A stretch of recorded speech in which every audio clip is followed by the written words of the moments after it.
Pelo sinal da Santa Cruz, livrai-nos Deus, nosso Senhor, dos nossos inimigos. Em nome do Pai, do Filho e do Espírito Santo. Amém. Meu Senhor e meu Deus, creio firmemente que estás aqui, que me vês, que me ouves. Adoro-te com profunda reverência. Peço-te perdão dos meus pecados e graça para fazer com fruto este tempo de oração. Minha Mãe Imaculada, São José, meu Pai e Senhor, meu anjo da guarda, intercedei por mim.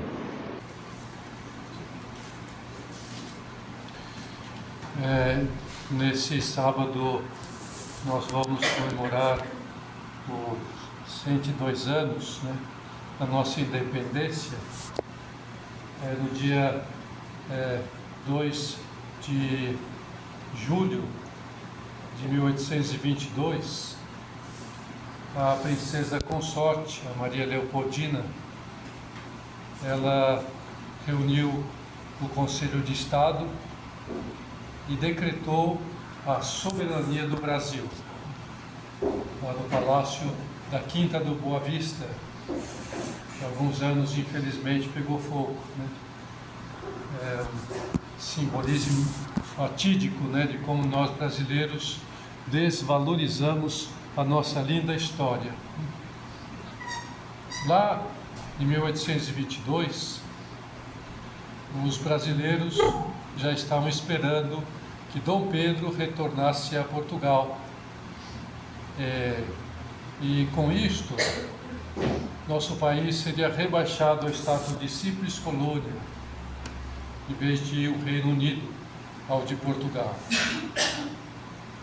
Dom Pedro, ele saiu do Rio de Janeiro para tentar acabar com um conflito que estava ocorrendo em São Paulo.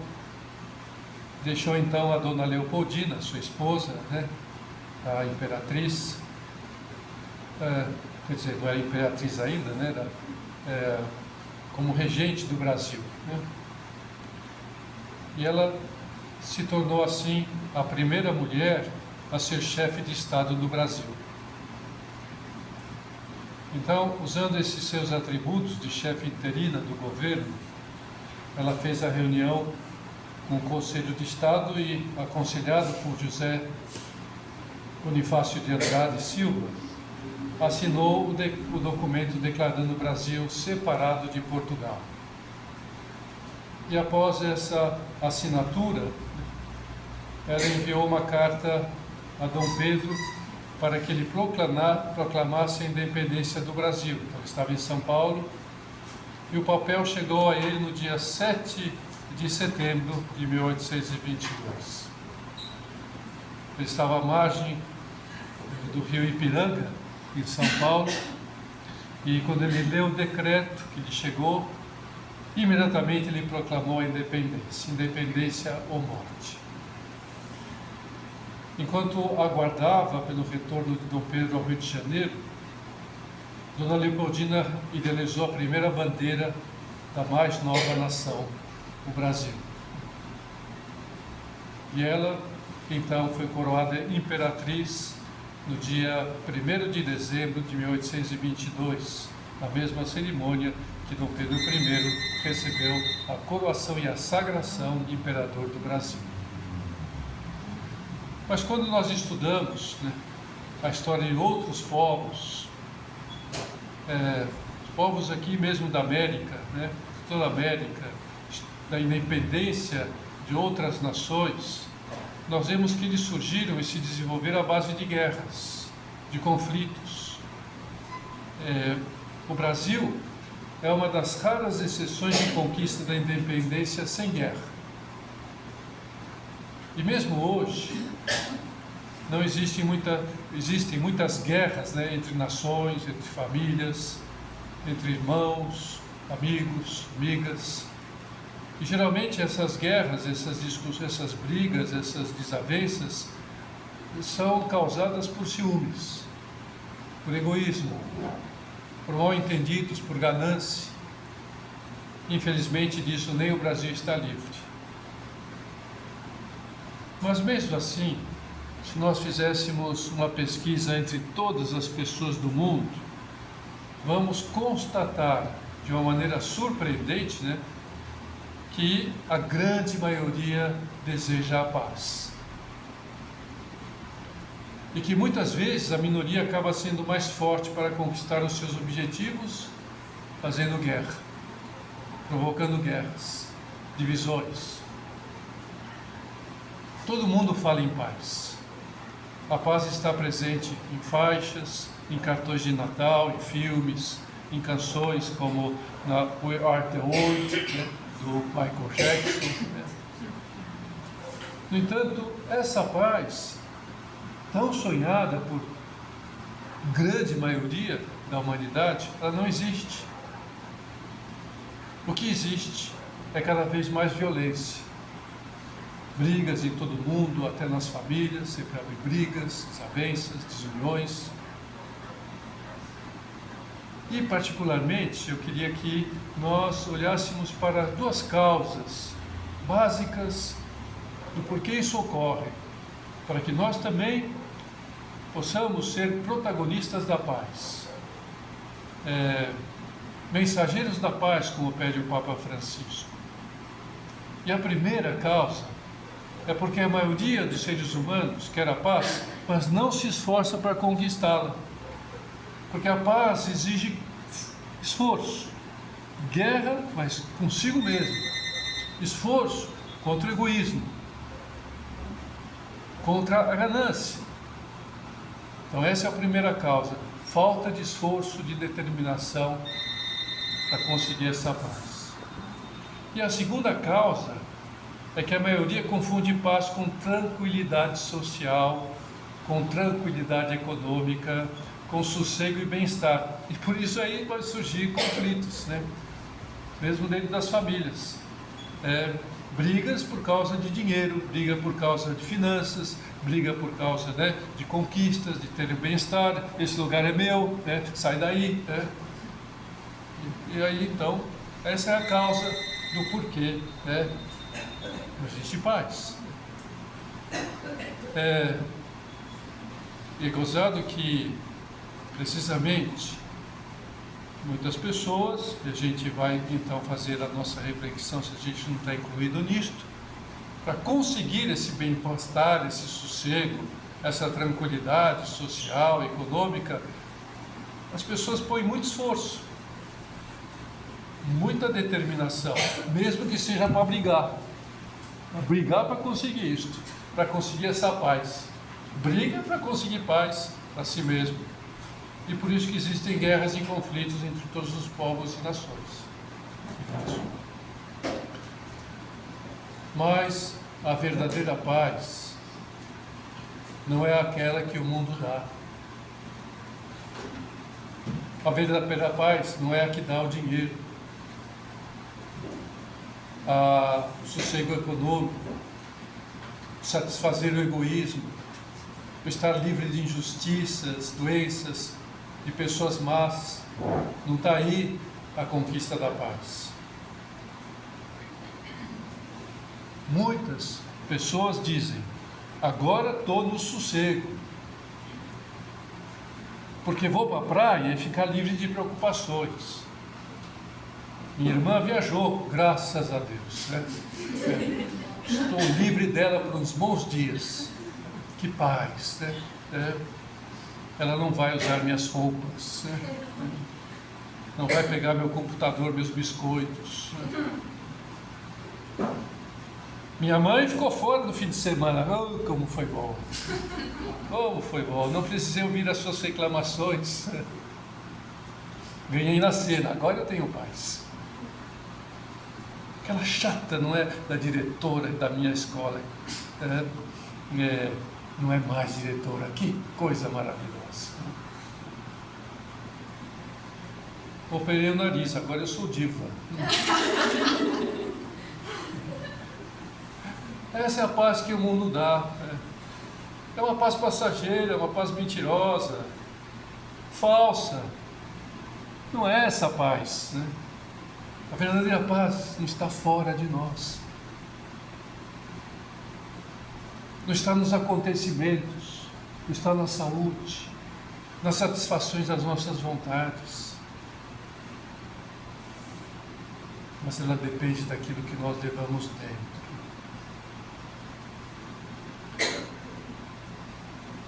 Depende de estarmos de bem com Deus, de ser seus amigos, de não estar em pecado. Aí está a raiz da paz, tanto pessoal como social e familiar e tudo. Se nós pensássemos bem, agora vamos pensar bem, eu quero ajudar vocês e a mim a pensar bem.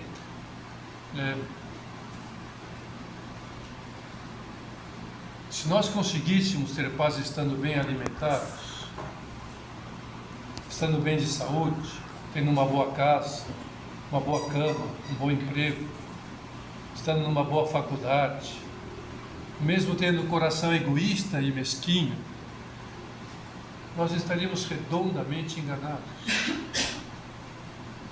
tristemente enganados. Não teríamos a verdadeira paz, é o engano, a fachada. Seríamos como um porquinho bem alimentado, muito gordinho, pesado, presa fácil, alimento suculento para o lobo. Quer dizer, teríamos a tendência muito forte para pecar, para cair na tentação e por isso perder a paz. Porque a verdadeira paz surge quando cumprimos bem os nossos deveres, mesmo que percamos a paz do sossego, que traz a vida na maciota, no bem bom, na preguiça falsa. Se nós fazemos a vontade de Deus, que cumprimos a vontade de Deus, vamos ter paz. Estamos em paz quando amamos o nosso próximo, quando sememos a paz à nossa volta, rompendo com o pecado, com o egoísmo, quando fazemos guerra contra as nossas más tendências. Por isso Jesus Cristo diz que pegamos a espada, não para guerrear com alguém, a espada para combater o inimigo que levamos dentro, as más tendências interiores. Essa é a luta interior, combate interior, e teremos paz, vamos conquistar a vitória, vamos expulsar de nós aquilo que precisamente nos tira a paz. A Bíblia, ela conta que as discórdias entre as pessoas começaram por causa do pecado dos nossos primeiros pais. Antes não havia discórdia, não havia desavença.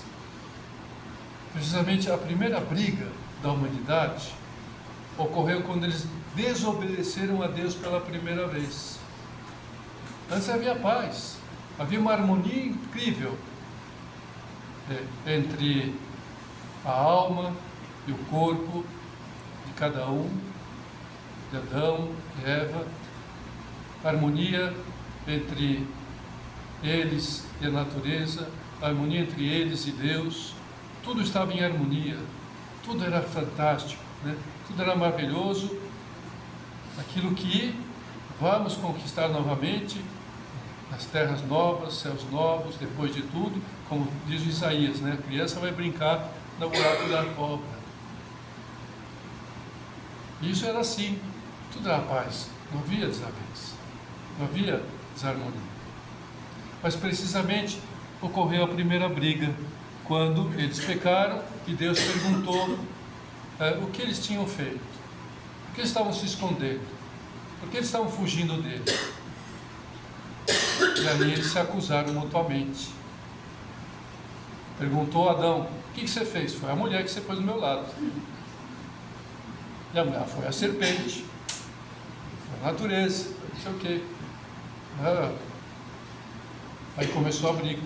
E depois foi a vez dos seus filhos se desentenderem. Caim matou Abel por ciúmes. E mais tarde, vários se reuniram para construir um prédio chamado de Torre de Babel, que que seria símbolo da harmonia entre os povos, só que se esqueceram de Deus.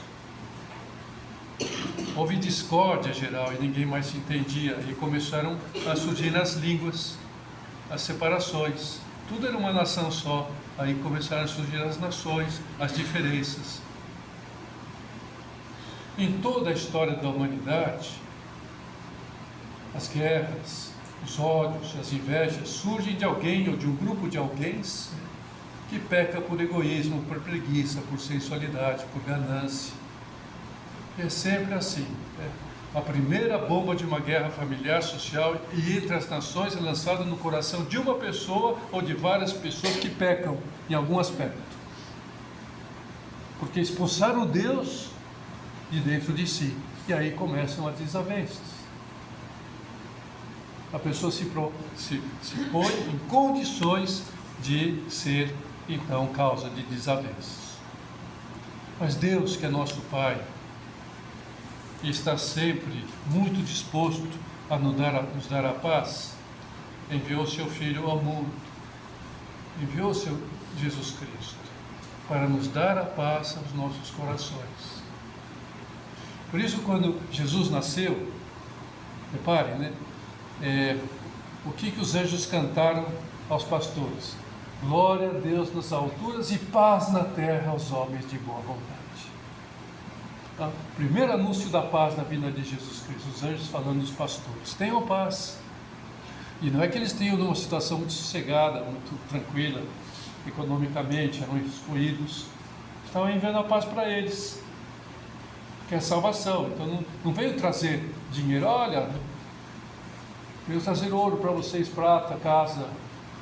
Não, veio trazer a salvação.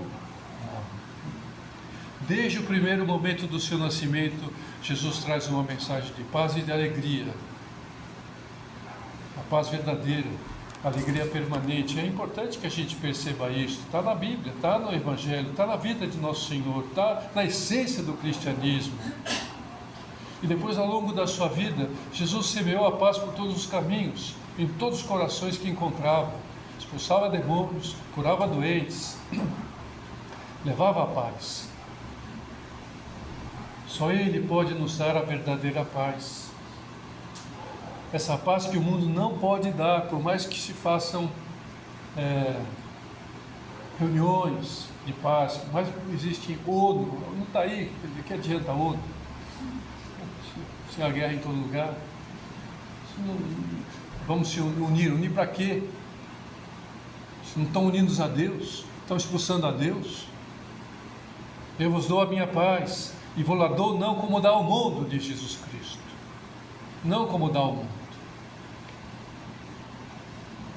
O mundo do dinheiro, o mundo do sossego, o mundo das posses. E um momento especialíssimo que ele mostrou isto foi quando os apóstolos estavam trancados no cenáculo depois da morte de Nosso Senhor.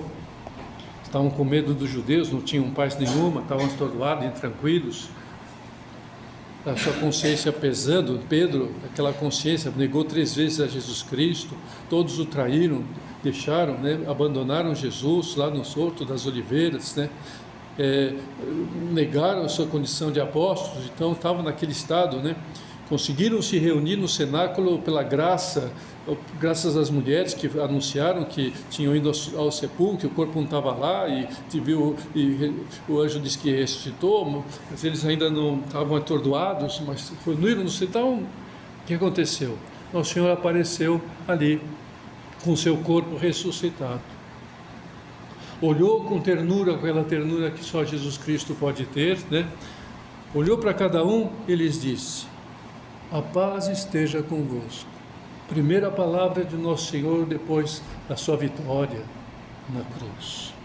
Aparecendo a eles ressuscitado: a paz esteja convosco. Só Jesus pode nos dar a paz. Só Jesus.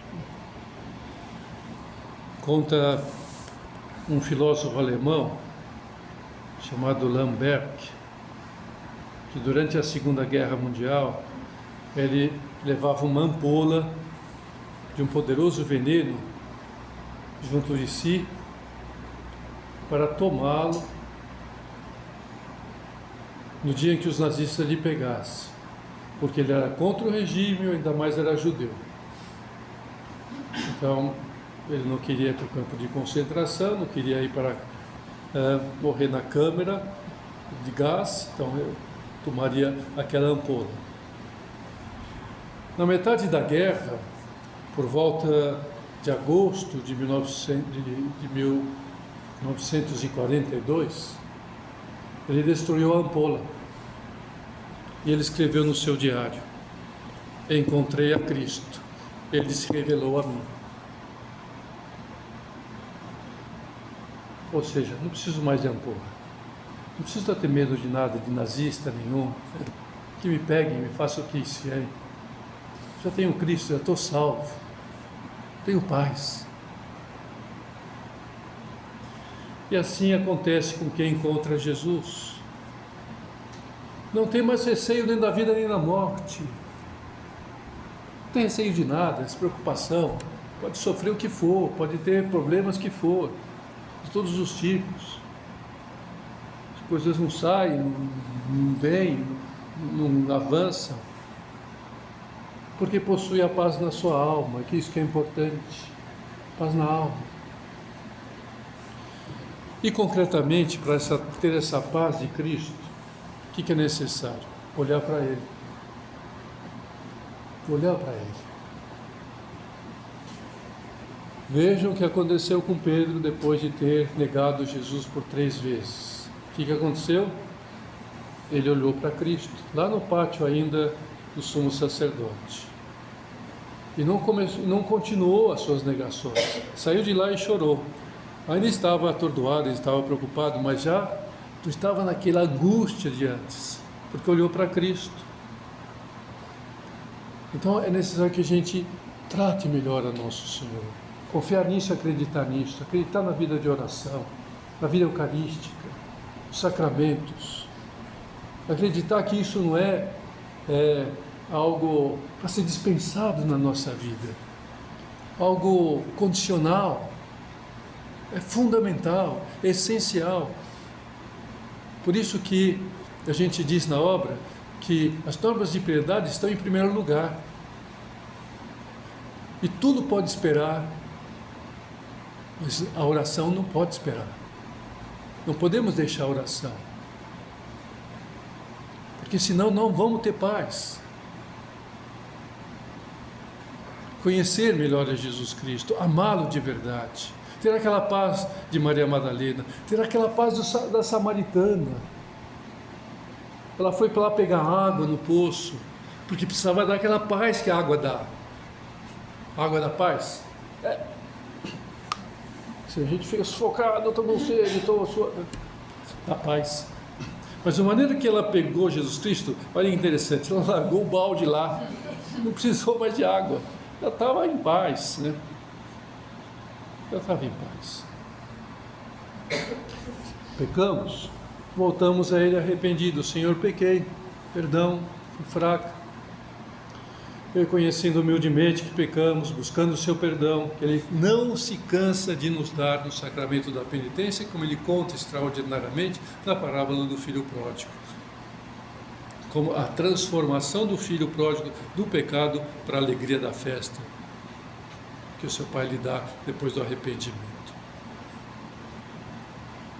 E o sacramento da penitência, ele não só destrói o pecado na nossa alma, mas ele também nos dá forças para combater as nossas fraquezas. Precisamente são as causas por que pecamos e, portanto, nossa falta de paz interior. Combater a confissão ajuda nisto, dá essa graça especial.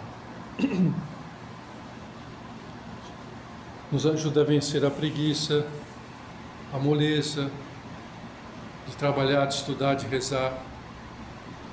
O sacramento da penitência nos dá força para vencer a sensualidade que nos leva a cair, a catar migalhas essa coisa, né? Estou ansiosa, né? Toda essa ânsia, toda essa preocupação, vai querer buscar na comida, na gula, na sensualidade, isso não traz paz. Então, confessa e vai ter mais força para não ir à cata dessas migalhas do prazer egoísta que nos oferece a mídia perniciosa, tão fácil de alcançar, né? Vou ter paz. Não vai. O sacramento da penitência é a força necessária para eliminar a nossa vaidade. Então, queremos entender, Senhor, nos ajude a isto, né? Entender definitivamente que buscar a satisfação no que ofende a Deus é o caminho certo para não ter paz. E não vamos buscar mais isto. E vamos ser firmes na luta, no empenho, por não ir contra os mandamentos de Deus.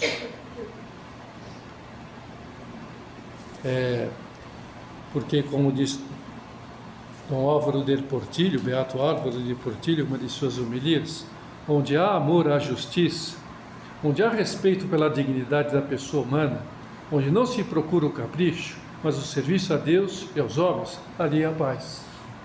Em todo lugar. Primeiro dentro de nós e depois na família, nosso interior, nosso exterior, onde quer que nós estejamos, nós teremos paz. E assim poderemos ser esses portadores da paz. Essa bandeira, né, que vai na frente. Venham atrás de mim. Qual que é a bandeira da paz? Bandeira branca. Bandeira pura. Bandeira alegre. Bandeira brilhante. Levamos essa bandeira, a bandeira branca da paz. Na frente, que todos nos sigam e venham atrás. Então lutemos contra o pecado. Cumpramos os mandamentos de Deus. E assim faremos aquilo que Cristo pediu aos seus discípulos, quando lhes enviou às aldeias e cidades para anunciar o Evangelho. Essa boa nova da salvação, a boa nova da paz. Quando entrarem numa casa, saudai dizendo: a paz esteja nesta casa. Toda vez que você entra na tua casa, ou na casa de quem for, pois pense: eu vou levar a paz a esta casa. Eu vou levar a paz a este ambiente. Eu vou levar a paz a esta convivência, a esta festa, a este momento, a este almoço, a este grupo.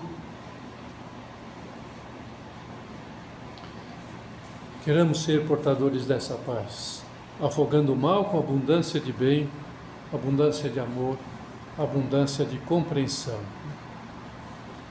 E assim, nós podemos ter certeza que vamos usufruir da paz definitiva, estaremos encaminhando-nos para essa paz definitiva que virá depois da nossa morte. A paz definitiva só depois da morte. Quando, então, poderão nos dizer: descanse em paz. Descanse em paz. Queremos descansar em paz, né, no reino do nosso Pai Celestial. Em Roma, há umas catacumbas, onde estão enterrados muitos dos primeiros cristãos. E quando a gente vai a essas catacumbas, nós podemos ler muitas frases emocionantes, lápides, que demonstram a fé e a paz que viviam esses nossos primeiros irmãs e irmãs na primeira hora. E olha que eles não tinham paz nenhuma, porque havia perseguição, muitos morreram mártires, deram a vida por Cristo, foram injustiçados, foram condenados, enfim. E não só morreram mártires, mas a pressão da sociedade, que era permissiva, que era hedonista, tremendamente, 10.000 vezes maior do que a nossa. Eles estavam pressionados com isso, e eles se uniam na oração, perseveravam na comunhão, na fraternidade, não sucumbiam, né? E por isso celebrava as missas na catacumba também para celebrar no altar aqueles primeiros cristãos que morriam, né? E uma das lápidas que a gente pode ler lá na catacumba de Priscila, que foi uma dessas mártires, por isso dá o nome da catacumba, que ela está enterrada lá, foi enterrada lá. Então, numa lápida, falando num desses primeiros cristãos, escreve assim: ele está na paz de Cristo, vivo para sempre no Deus que deleita a alma. Essa é a nossa meta. Isso queremos, morrer com essa paz, deleitarmos em Deus a nossa alma. Então vamos pedir a Nossa Senhora, a quem invocamos como Rainha da Paz, Rainha do Brasil, Imperatriz do Brasil, que sempre estejamos em paz com Deus, para sermos portadores dessa paz às pessoas, aonde quer que a gente esteja, família, sociedade, ao país, ao mundo inteiro. Esse é nosso grande objetivo, assim queremos ser.